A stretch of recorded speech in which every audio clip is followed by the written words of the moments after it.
Praise the Lord. हमने जैसे गाया कि प्रभु सिर्फ तेरी महिमा हमारे जीवन से होती रहे। हम पिछले सप्ताह यही बात कर रहे थे कि मैं अच्छा, ये सब चीजें प्रभु की है। एक क्षण प्रार्थना करते हैं कि प्रभु सिर्फ गाने के लिए नहीं पिता परमेश्वर, लेकिन सच में पिता परमेश्वर हमारी हर एक सांस प्रभु जी सिर्फ आपकी महिमा गाती रहे। उठते बैठते चलते फिरते प्रभु जी हर क्षण प्रभु जी हम इस एहसास में जिए परमेश्वर की तू हमारे संग है, तू देखता है पिता, तू जांचता है पिता, तू परखने वाला परमेश्वर है, तू गलतियों को माफ करने वाला परमेश्वर है। आज के वचन से प्रभु जी हम सबसे बात करना पिता, सहायता करना प्रभु जी। जो रास्ते में है उनको भी तेरे हाथ में सौंपते हैं परमेश्वर। ये दुआ यीशु के नाम से मानते हैं पिता, सुन और कबूल कर, आमीन। पिछले सप्ताह हम थुआतीरा की कलीसिया से सीख रहे थे कि किस तरीके से हमें अधीनता में रहना है, परमेश्वर की अधीनता में, अगुवों की अधीनता में, पास्टर्स की अधीनता में, और हमें कहीं भी मैं इस्तेमाल नहीं करना है। हमें चाहिए कि परमेश्वर की महिमा हो। हमारे जीवन का मकसद ही यही होना चाहिए। हम जेजबेल की आत्मा के बारे में बात कर रहे थे कि किस तरीके से वो हमारे बीचों बीच आके कार्य करती है, लेकिन हम परख नहीं पाते कि वो कार्य कर रही है। और मैं सोचती हूँ कि पहले तो हमें पता नहीं था, लेकिन जब अब हमने वचन से सुना है, सीखा है, तो एटलीस्ट अब तो हम ध्यान दे सकते हैं कि किस तरीके से यह आत्मा काम कर रही है। मेरे मन में पिछले 2-2.5 महीने से बहुत बोझ है कि मेरा कलीसिया, मेरा परमेश्वर जो पूरी दुनिया से अलग है। सत्संग तो जगह जगह होते हैं, बहुत लोगों को पूजा जाता है, आदर दिया जाता है, मान दिया जाता है, लेकिन परमेश्वर के बाद जो सबसे बड़ी खासियत है ना, वो ये हमारा परिवार है। मैं हमेशा बोलती हूँ, मुझे नाज होता है, फक्र होता है कि मेरे पास ऐसा परिवार है। तो इस आत्मा को हम कैसे हमारे बीच काम करने दे सकते हैं? हमने देखा था पिछले सप्ताह की ये जेजबेल की आत्मा का तो काम ही यही है कि आपके घर परिवार में, आपकी कलीसिया में फूट डलवाना। और मैंने बताया था कि हम इसके बहकावे में आ भी जाते हैं।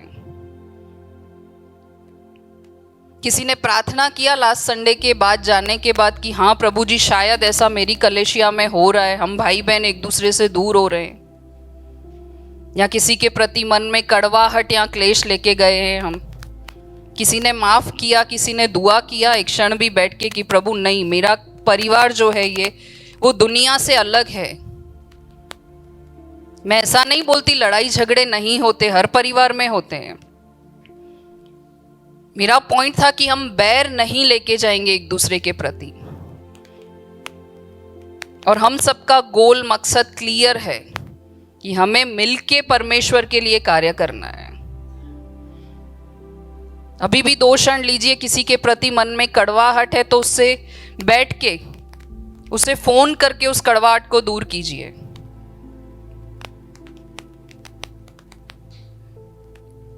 वचन के साथ साथ सिर्फ प्यार बहना चाहिए परमेश्वर का जो हमारे अंदर है। हमारे अंदर वचन, प्यार, इसके अलावा कड़वाहट की जगह ही क्यों होनी चाहिए? हम ठान लेंगे अब से कि ये जेजबेल की आत्मा को हम हमारे कलीसिया, हमारे परिवार के बीच कार्य नहीं करने देंगे। हमने पहला पॉइंट सीखा था कि महिमा तो सिर्फ उस परमेश्वर की है, वहां पे मैं तो कहीं आता ही नहीं है।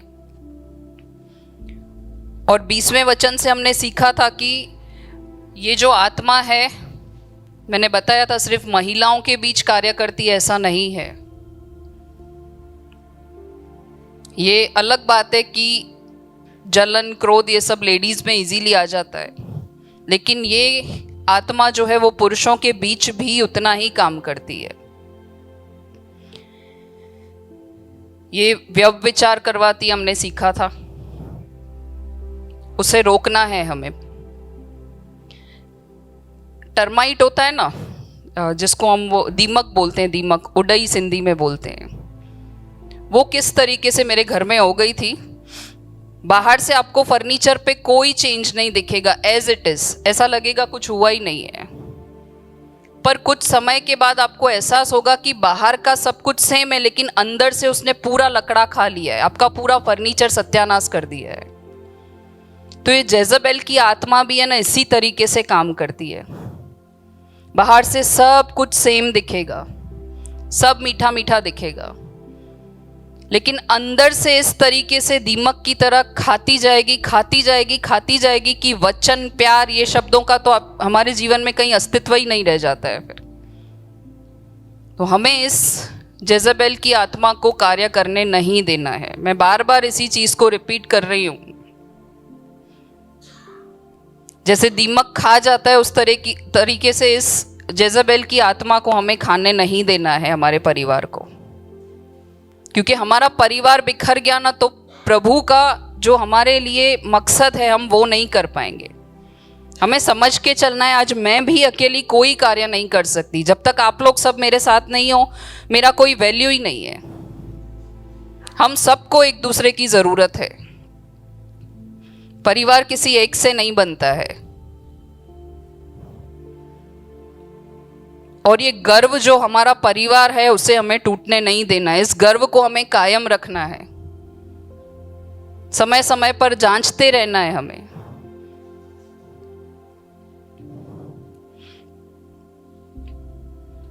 कोई भी शब्द जब हम इस्तेमाल करते हैं ना, हमें सोच समझ कर इस्तेमाल करना है। क्योंकि मैंने बताया पिछले सप्ताह कि सामने वाले का इंटेंशन नहीं होता है, लेकिन आप कब उसको हर्ट कर जाते हो, हम कब उसको हर्ट कर जाते हैं, ये बात हम समझ ही नहीं पाते। किसी के पीठ पीछे हमें गॉसिप नहीं करना है। हमें लगता है हम मजाक कर रहे हैं, लेकिन हम ये कभी कभी भूल जाते हैं कि हर एक शब्द का न्याय होने वाला है। ऐसा नहीं है कि जीवन में मस्ती मजाक नहीं होना चाहिए, और भी तरीके हैं। आप साथ बैठकर मिलके मस्ती मजाक कीजिए ना। किसी के पीठ पीछे उसके बारे में गॉसिप क्यों करनी है हमें? हर एक शब्द का न्याय देना पड़ेगा। कहीं ऐसा ना हो कि फालतू शब्दों की लिस्ट बड़ी हो जाए, लेकिन महिमा के शब्द बहुत कम यूज किए हमने।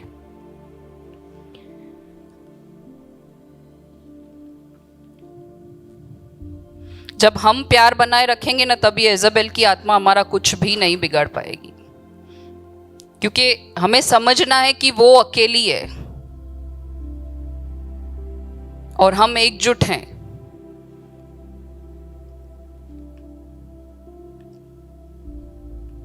बीसवें वचन में प्रभु क्या कहता है, हम एक बार पढ़ेंगे फिर से। प्रकाशित वाक्य चैप्टर 2 20वां वचन।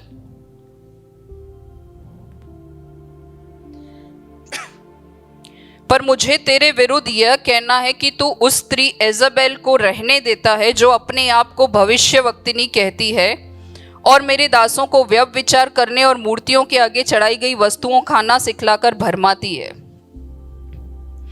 यहाँ पे एक शब्द मैंने बताया था शायद लास्ट टाइम कि तू इस इज़ाबेल को रहने देता है, टॉलरेट करता है, सहन करता है, उसको एक्सेप्ट करते हैं। एक्सेप्ट करने में और अप्रूव करने में बहुत फर्क होता है। स्वीकार करने में और किसी चीज से सहमति रखने में बहुत फर्क है। एग्जाम्पल, कोई नया भाई या बहन हमारे कलेशिया में आता है, हम लोग खुशी खुशी उसको स्वीकार करते हैं, क्योंकि हम समझते हैं कि उसकी कोई ज़रूरत है। हम चाहते हैं कि एक और आत्मा बच जाए, इसलिए हम उसे स्वीकार करते हैं हमारी कलेशिया में, हमारे परिवार में। लेकिन क्या उसकी हर एक बुरी आदत से हम सहमत होंगे कि ठीक है, दारू पीता है, उसको पीने दो? हम प्रभु से प्रार्थना करते हैं कि उसकी हर एक बुरी आदत को छुड़ाया जाए, लेकिन क्या हम इस चीज को एक्सेप्ट करके बैठ जाते हैं कि ये ऐसा ही रहेगा? तो ये चीज को समझना है कि स्वीकार करने में और सहमति रखने में बहुत फर्क है। जैसे मैं पापी हूं, प्रभु ने मुझे स्वीकारा। प्रभु हर किसी को स्वीकार करता है। उसी तरीके से प्रभु ने मुझे स्वीकारा, लेकिन अगर मैं झूठ बोल रही हूं, किसी के प्रति मन में ईर्ष्या रख रही हूं, तो प्रभु बोलेगा कि चलेगा, चलना, मैं सहमत हूं इस बात से। प्रभु मेरे पीछे कार्य करता है कि दिन प्रतिदिन मैं मेरे बच्चों को कैसे सुधारूं। जैसे जॉन 8:11 में हमने देखा था कि जो वो व्यभिचारिणी स्त्री थी, सब लोग उसको पत्थर लेके मारते हैं, तो प्रभु वहां कहते हैं कि तुम में से कौन पापी नहीं है वो इसको पत्थर मारे। तो सब रुक जाते हैं वहां पे। तो प्रभु जो है उस टूटे मन वाली स्त्री से प्यार करता है, उसको एक्सेप्ट करता है, उसको स्वीकार करता है। लेकिन ऐसा बोलते हैं प्रभु कि तू ऐसी रहे। प्रभु ने उसको स्वीकार किया, लेकिन उसके कामों से प्रभु सहमत नहीं है। हम में से कोई भी अगर आज ऐसी सूखी अवस्था में है, अगर हम टूटे मन से हैं, तो हम प्रार्थना करते हैं उन सब लोगों के लिए कि प्रभु उनको स्वीकार करता है और उन्हें उस परेशानियों से बाहर भी निकालेगा। आमीन। प्रभु चाहते हैं कि हम उस चीज से बाहर निकले, उन परेशानियों से, उन गलत चीजों से हम बाहर निकले। तो यहां इजाबेल के लिए प्रभु कहते हैं कि मैं दुखी हूं कि तुम इस इजाबेल को रहने देते हो। कैसे रहने दे सकते हो तुम मुझसे प्यार करने वाले व्यक्ति हो, तुम मेरी आज्ञाओं पर चलने वाले व्यक्ति हो, इस इजाबेल को तुम कैसे रहने देते हो। तुआतीरा की कलीसिया के लोगों से प्रभु नाराज है कि तुम उस स्त्री को कैसे एक्सेप्ट कर रहे हो। तुम सब एकजुट मिल लो कि कोई एक्शन नहीं ले सकते इसके लिए।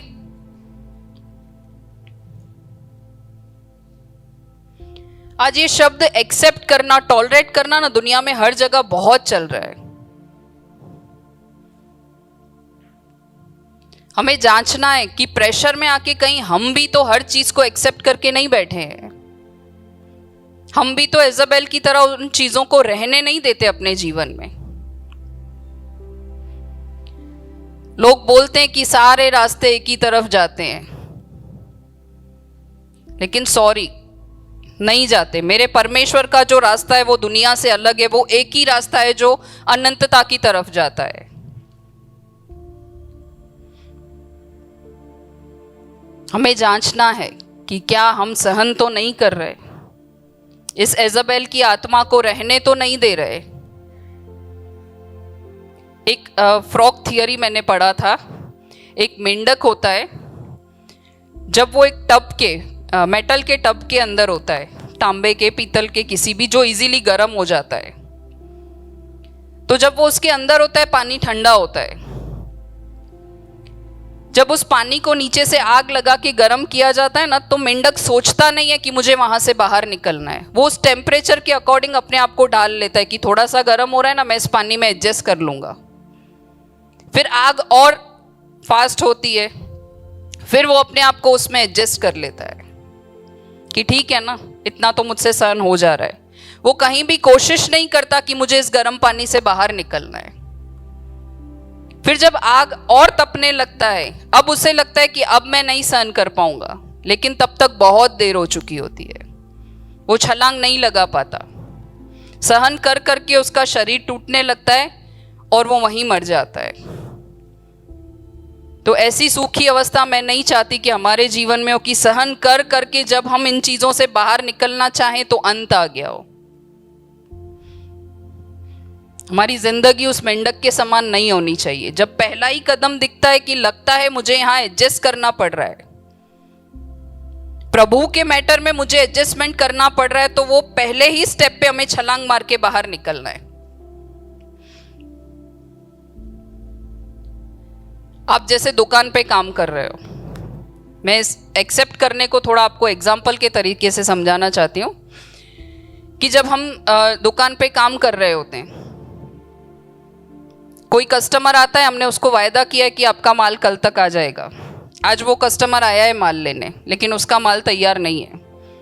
आपका नौकर बोल रहा है कि बस रास्ते में ही ये माल आ ही रहा है, और आप चुप हो वहां पे, हम कुछ भी नहीं बोल रहे हैं वहां पे, जबकि हम जानते हैं कि आज उसको डिलीवरी नहीं मिलने वाला है। तो हम सोचेंगे मैंने थोड़ी झूठ बोला, मैंने थोड़ी गलत किया, लेकिन मैंने उस गलत को एक्सेप्ट किया। मैंने हिम्मत दिखा के सच्चाई से बोला नहीं कि नहीं भाई आज तेरा माल नहीं आने वाला है। यह है इज़ाबेल को सहन करना, उसे रहने देना। बहुत सी जगहों पे हम जाते हैं ना, हम देखते हैं कि जो सत्संग करते हैं वो ऊपर बैठे होते हैं, दूसरी संगत जो लोग बोलते हैं वो नीचे बैठे होते हैं। मुझे तो शुरू से प्रभु में आने से पहले ये चीजें बहुत अखरती थी मन में। तो जब मैं पूछती थी ना तो सामने वाले बोलते थे कि हाँ, वो थोड़ी बोलते हैं कि तुम लोग नीचे बैठो, लेकिन वो मना भी तो नहीं करते ना आपको कि तुम भी ऊपर आके बैठो। मतलब वो लोग उस चीज में खुश हैं, वो लोग उस चीज को रहने देते हैं कि तुम नीचे हो मैं ऊपर हूं। हर चीज बोल के दिखाना जरूरी नहीं है, उस चीज को हम एक्सेप्ट कर रहे हैं कि तुम ऊंचे हो मैं नीचे हूं। यह है इज़ाबेल की आत्मा जिसको हम रहने देते हैं। कहीं हम भी ऐसा नहीं करें कि मसीहत को पीछे छोड़कर हम इज़ाबेल की आत्मा को अपने बीच रहने देते हैं। जांचने की जरूरत है।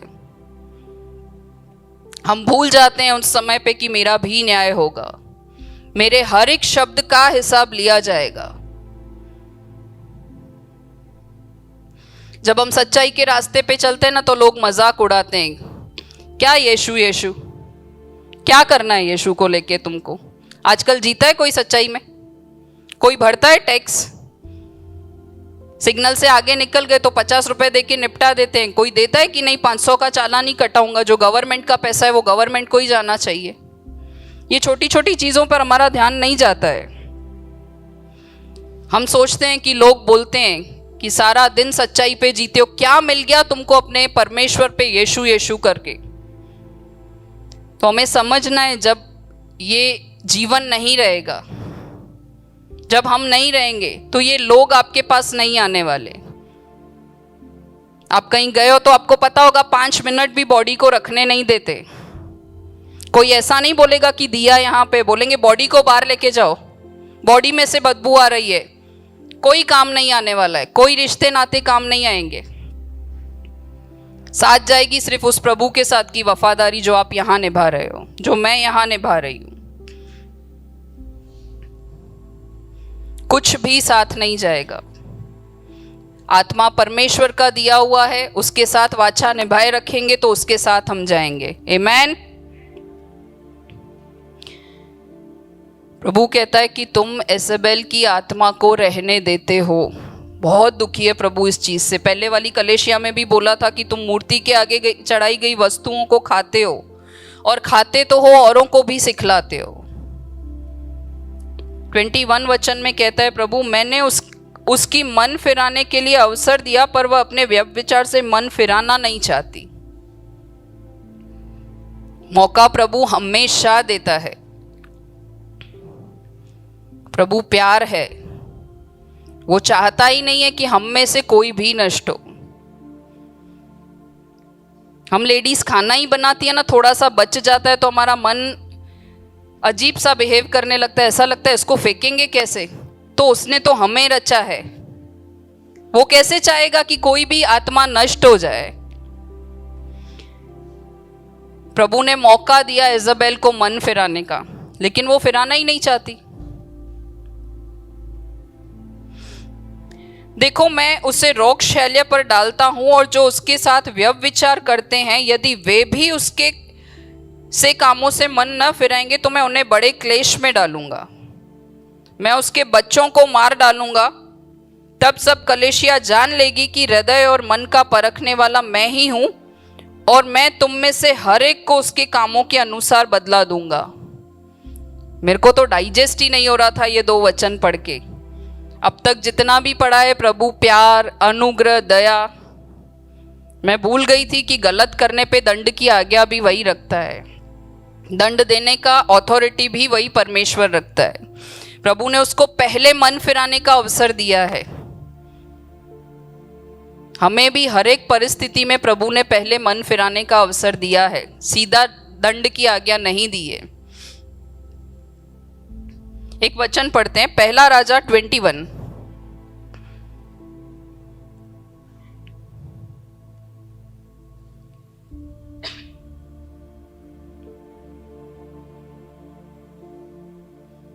नाबोत नाम एक यिज्रेली की एक दाख की बारी शामरोन के राजा अहाब के राज मंदिर के पास यिज्रेल में थी। 22। इन बातों के बाद अहाब ने नौबाद से कहा, तेरी दाख की बारी मेरे घर के पास है, तू उसे मुझे दे कि मैं उसके साग पात की बारी लगाऊं और मैं उसके बदले तुझे उससे अच्छी एक वाटिका दूंगा। 23 नहीं, सॉरी, पहला राजा 21 का 23।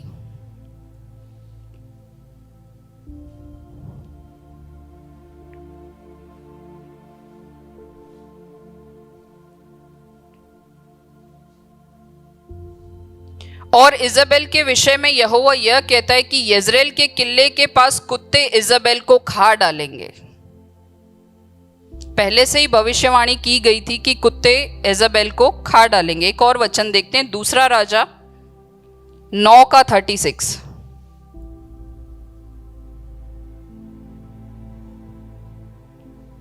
सो उन्होंने लौट कर उससे कह दिया, तब उसने कहा, यह यहोवा का वह, दूसरा राजा 9 का 36। ओके, यही है। यह यहोवा का यह वचन है जो उसने अपने दास तिशबी एलिया से कहलवाया था कि इजाबेल का मांस यिज्रेल की भूमि में कुत्तों से खाया जाएगा। नेक्स्ट। और इजाबेल की लोथ यिज्रेल की भूमि पर खाद की नाई पड़ी रहेगी, यहां तक कि कोई न कहेगा ये यिजेबेल है। प्रभु ने मौका दिया मन फिराने का, लेकिन जब इजाबेल ने मन नहीं फिराया, आप पढ़ना ना, दूसरा राजा 30 चैप्टर आप पूरा पढ़ेंगे ना, तो वहाँ हम देखेंगे कि यहू राजा जब वहाँ से जा रहा था, मैंने बताया था इजेबेल कैरेक्टर की सही नहीं थी, उसका पहनावा सही नहीं था, वो किसी भी तरीके से अपना काम निकलवाने के लिए कुछ भी कर सकती थी। तो वो राजा को भरमाने के लिए तैयार होकर और किले की खिड़की पर बैठती है, यहू राजा को बुलाती है। तो राजा ने हुक्म दिया अपने सिपाहियों को कि उसको खिड़की से नीचे फेंक दिया जाए। सिपाहियों ने उसे नीचे फेंक दिया।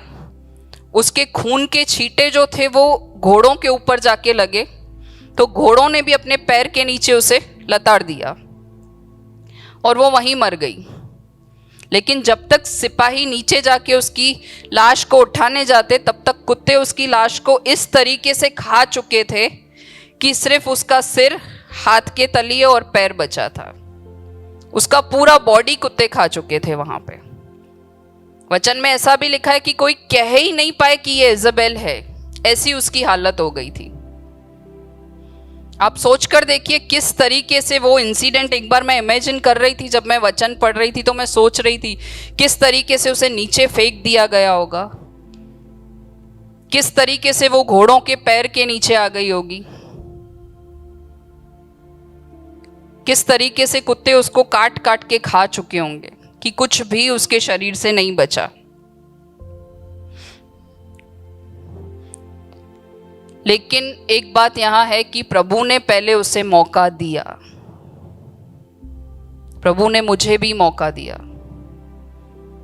मैंने पिछले संडे भी कहा था, डिसीजन हमारे हाथ में है। प्रभु चाहे तो रोबोट्स को क्रिएट कर सकता है, जैसा मैं बोलूं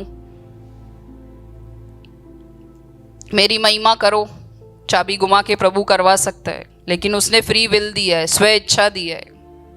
तो यहाँ पे भी प्रभु ने स्व इच्छा दिया यजेबेल को कि मन फिरा, ये उसका डिसीजन था, उसने नहीं फिराया।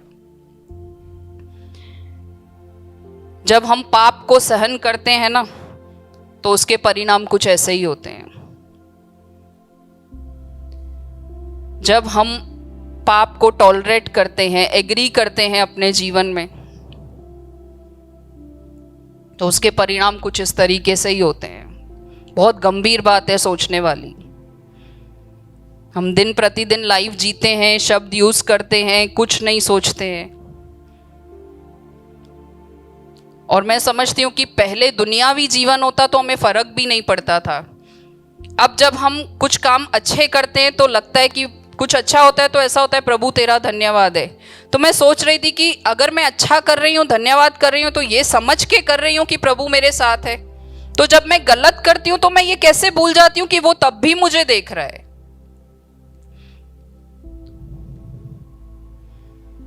जब हम आज्ञा नहीं मानते तो कुछ परिणाम ऐसे भी हो सकते हैं। प्रभु नो डाउट प्यार है, अनुग्रह है, दया है, लेकिन न्यायी भी है।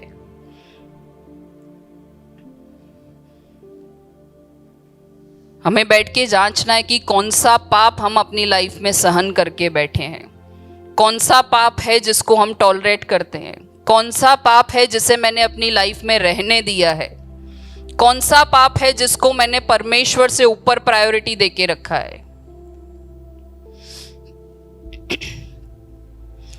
जब हम दोस्तों के साथ कॉफी पीने जाते हैं, वो लोग गालियां दे रहे हैं, गंदे वर्ड्स यूज के गॉसिप कर रहे हैं, मैंने वहां पे लाइन नहीं खींचा कि मेरे आगे ये सब नहीं चलेगा।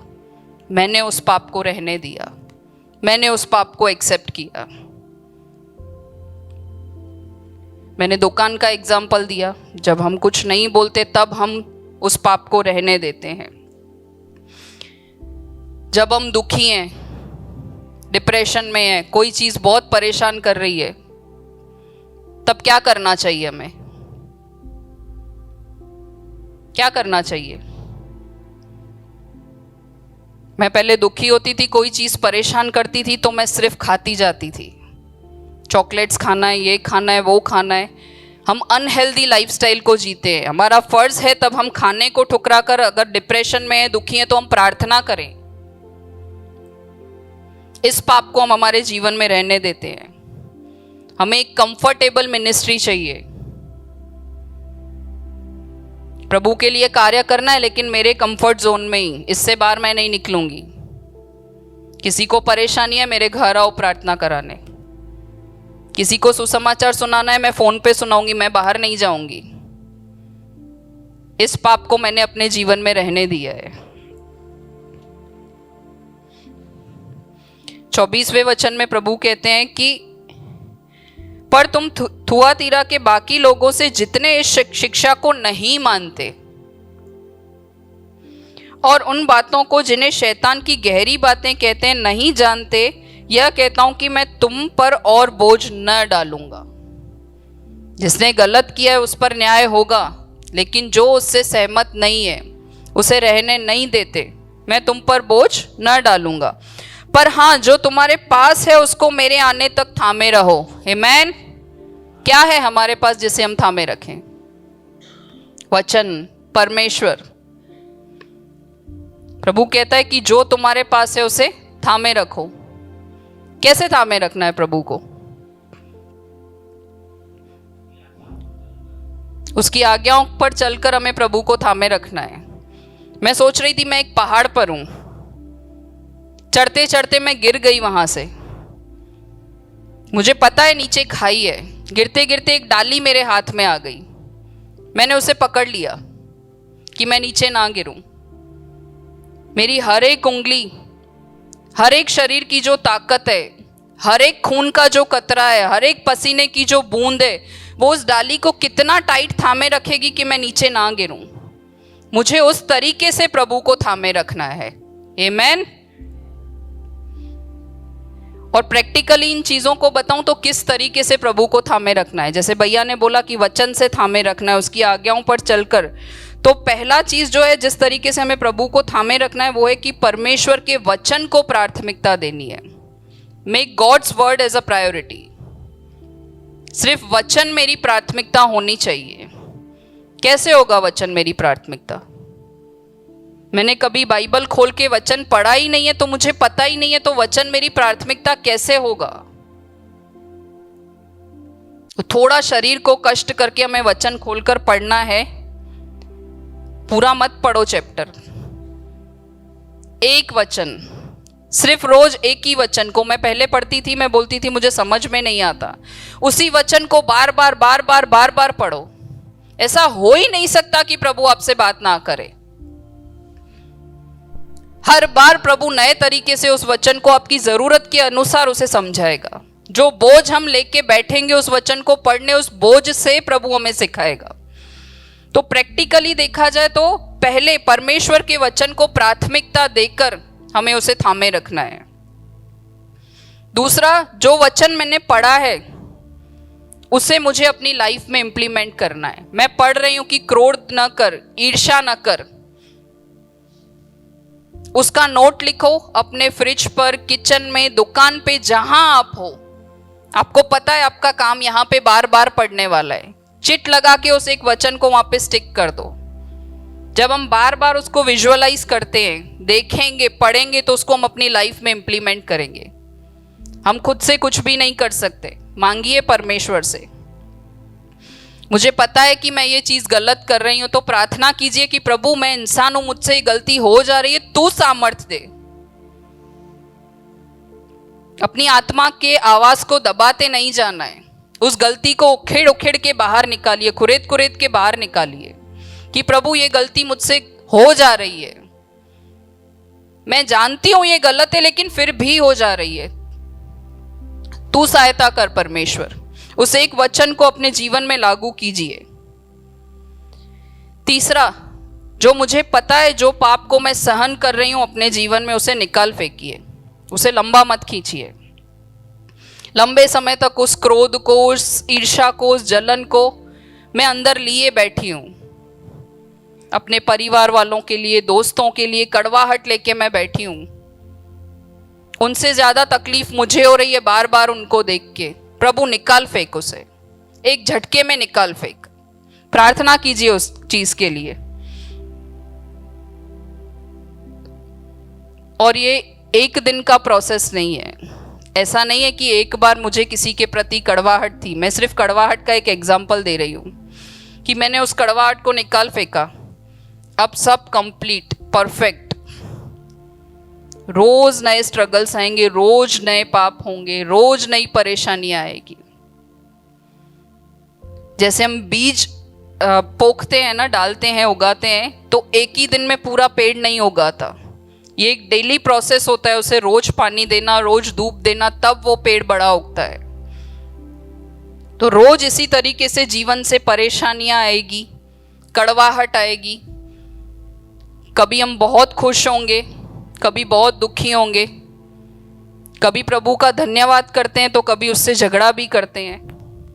लेकिन उस फेज में ढल मत जाइए, उससे मांगिए। अपने गुनाह अगर हमें लगता है, कोया टीम को बुला लीजिए, अगर हमें लगता है कि कोई पाप मेरे जीवन से हो रहा है, तो उस आवाज को दबाइए मत।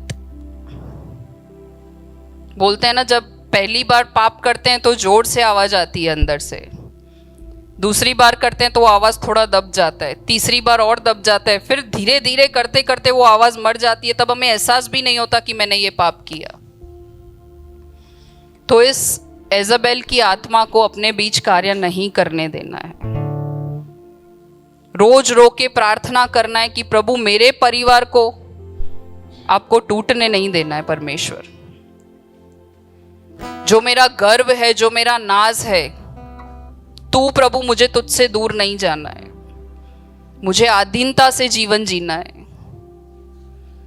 इस जेजबेल की आत्मा को लास्ट टाइम हमने देखा था लूका के वचन से, हमें ही वो सामर्थ प्रभु ने दी है कि हम उसे निकाल बाहर फेंक सकते हैं।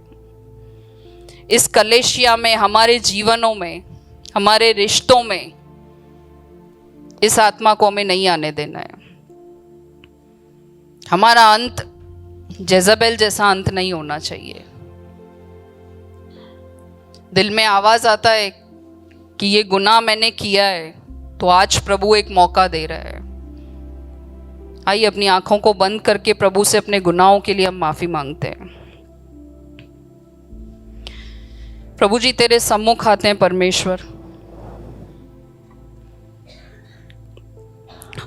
प्रभु जी तू और हम जानते हैं प्रभु जी कि किस परिस्थिति से हम गुजर रहे हैं परमेश्वर। हम जानते हैं प्रभु जी कि किन गुनाहों को प्रभु जी तेरे विरुद्ध हम कर रहे हैं। प्रभु जी मेरे भाई बहन जिनके भी मनों में प्रभु जी तूने वो आवाज दिया है,